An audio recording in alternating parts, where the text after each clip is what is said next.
تو انہوں نے بات صحیح طریقے سے کرنی ہے، انہوں نے ہر چیز کو سامنے رکھنا ہے کہ کیا چیز صحیح ہے اور کیا غلط ہے۔ انہوں نے ایک تو یہ کہا کہ یہ کھلاڑی رہنما، اور دوسرا انہوں نے یہ فرمایا کہ تحریک انصاف کے اندھے عقیدت مند ہیں۔ تو میں ان سے کہنا چاہتا ہوں کہ تحریک انصاف کے وہ واحد وہ ہیں کہ جو اندھے تقلید نہیں کرتے، وہ ہر بات کو اپنے اصولوں کے مطابق کرتے ہیں، وہ ایسے نہیں ہیں جیسے نون لیگ یا دوسری جماعتوں کے پیروکار ہیں یا ان کے کارکنان ہیں۔ تحریک انصاف کے واحد وہ کارکنان ہیں جو دیکھ بھال کر بات کرتے ہیں، جو تنقید بھی کرتے ہیں، جو اپنے کسی پارٹی پالیسی بھی اگر وہ خلاف ہوتی ہے تو وہ اس کے خلاف کھڑے ہو جاتے ہیں۔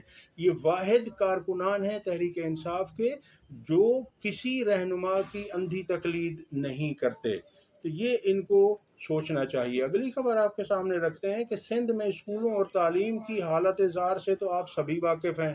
اب یہ کراچی کو پیرس بنانے کے دعوے پچھلے 15-20 سالوں سے سندھ حکومت کر رہی ہے، پیپلز پارٹی کی حکومت کر رہی ہے۔ تو اب آپ کے سامنے ہم ان کا پہلا اسٹیپ رکھنے جا رہے ہیں کہ اب یہ کراچی کو پیرس بنانے کی طرف انہوں نے پہلا قدم یہ اٹھایا ہے پیپلز پارٹی کی حکومت نے کہ انہوں نے پہلے مرحلے میں اسکول سے فرنیچر ہٹا کر دریوں کو بچھانا شروع کر دیا ہے، اور وہ بھی اپنی مدد آپ کے تحت اساتذہ سے کہا گیا ہے کہ وہ دریوں کا بندوبست خود کریں۔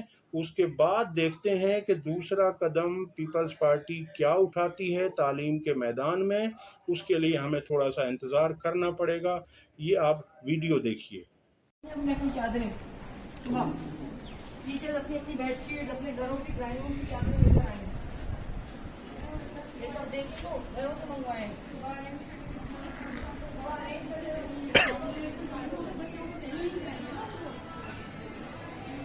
نہ لائٹ ہے نہ ان کو بیٹھنے کا خرچہ وہ دیکھو وہ کون ہے۔